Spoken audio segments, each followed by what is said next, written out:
ರಸ್ತೆ ಬದಿ ತೆರಳುತ್ತಿದ್ದ ಪಾದಾಚಾರಿ ತಾಯಿ ಮಗಳಿಗೆ ಕಾರು ಡಿಕ್ಕಿಯಾಗಿ ಗಂಭೀರ ಗಾಯಗೊಂಡು ಆಸ್ಪತ್ರೆ ಸೇರಿರುವ ಘಟನೆ ವಿರಾಜಪೇಟೆಗೆ ತೆರಳುವ ಮುಖ್ಯ ರಸ್ತೆಯ ಬೇತು ಗ್ರಾಮದಲ್ಲಿ ಮಂಗಳವಾರ ನಡೆದಿದೆ. ಪಾಲೂರು ಗ್ರಾಮದ ನಿವಾಸಿಗಳಾದ ಪಿಎಂ ನೀಲ ಹಾಗೂ ಪುತ್ರಿ ಮೋಕ್ಷಿತಾ ಎಂಬುವವರು ನಾಪೋಕ್ಲು ಪಟ್ಟಣದಿಂದ ಬೇತು ಗ್ರಾಮದಲ್ಲಿ ನಡೆಯಲಿರುವ ಸಂಘದ ಸಭೆಯಲ್ಲಿ ಭಾಗವಹಿಸಲು ಬೇತು ರಸ್ತೆ ಬದಿಯ ಮೂಲಕ ತೆರಳುತ್ತಿರುವ ಸಂದರ್ಭ ವಿರಾಜಪೇಟೆ ಕಡೆಯಿಂದ ಇದೇ ರಸ್ತೆಯ ಮಾರ್ಗದಲ್ಲಿ ಎಮ್ಮೆಮಾಡು ಗ್ರಾಮದ ನಿವಾಸಿ ಜಂಶೀರ್ ಎಂಬುವವರು ಚಲಾಯಿಸುತ್ತಿದ್ದ ಮಾರುತಿ ಸೆಲೆರಿಯೋ ಕಾರು ಡಿಕ್ಕಿಯಾಗಿದೆ. ಅಪಘಾತದ ರಭಸಕ್ಕೆ ತಾಯಿ ಮಗಳು ರಸ್ತೆಗೆ ಎಸೆಯಲ್ಪಟ್ಟು ಗಂಭೀರ ಸ್ವರೂಪದ ಗಾಯಗಳಾಗಿವೆ. ಗಾಯಾಳುವಿಗೆ ನಾಪೋಕ್ಲು ಸಮುದಾಯ ಆರೋಗ್ಯ ಕೇಂದ್ರದಲ್ಲಿ ಪ್ರಥಮ ಚಿಕಿತ್ಸೆ ನೀಡಿದ ಬಳಿಕ ವೈದ್ಯರ ಸಲಹೆಯಂತೆ ಹೆಚ್ಚಿನ ಚಿಕಿತ್ಸೆಗಾಗಿ ಮಡಿಕೇರಿ ಜಿಲ್ಲಾಸ್ಪತ್ರೆಗೆ ದಾಖಲಿಸಲಾಗಿದೆ. ಸ್ಥಳಕ್ಕೆ ನಾಪೋಕ್ಲು ಪೊಲೀಸರು ಭೇಟಿ ನೀಡಿ ಕಾರನ್ನು ವಶಕ್ಕೆ ಪಡೆದು ಮುಂದಿನ ಕ್ರಮ ಕೈಗೊಂಡಿದ್ದಾರೆ. ವಿಪರ್ಯಾಸವೆಂದರೆ ನಾಪೋಕ್ಲು ಸಮುದಾಯ ಆರೋಗ್ಯ ಕೇಂದ್ರದಲ್ಲಿ ಆಂಬ್ಯುಲೆನ್ಸ್ ಇದ್ದು ಬಳಿಕ ವಿರಾಜಪೇಟೆಯಿಂದ ಆಂಬ್ಯುಲೆನ್ಸ್ ಕರೆಸಿ ಗಾಯಾಳುಗಳನ್ನು ತಡವಾಗಿ ಮಡಿಕೇರಿ ಜಿಲ್ಲಾಸ್ಪತ್ರೆಗೆ ಸಾಗಿಸಲಾಯಿತು. ತುರ್ತು ಸಂದರ್ಭದಲ್ಲಿ ಆಂಬ್ಯುಲೆನ್ಸ್ ಸೇವೆ ಇಲ್ಲದ ಕಾರಣ ಜನರು ಆಕ್ರೋಶ ವ್ಯಕ್ತಪಡಿಸಿದ್ದು,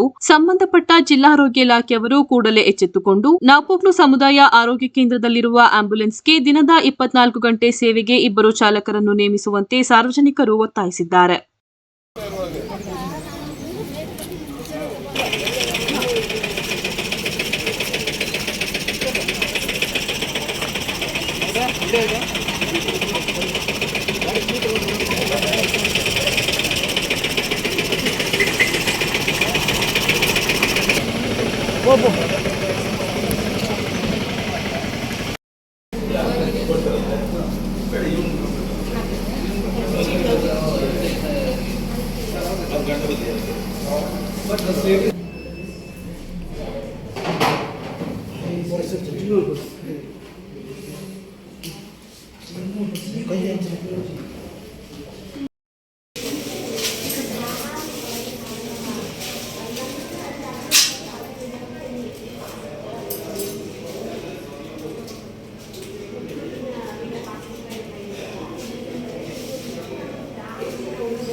ಸಡನ್ನಾಗಿ ಗಾಡಿ ಬಂದು ಬಿಟ್ಟಿದ್ದು.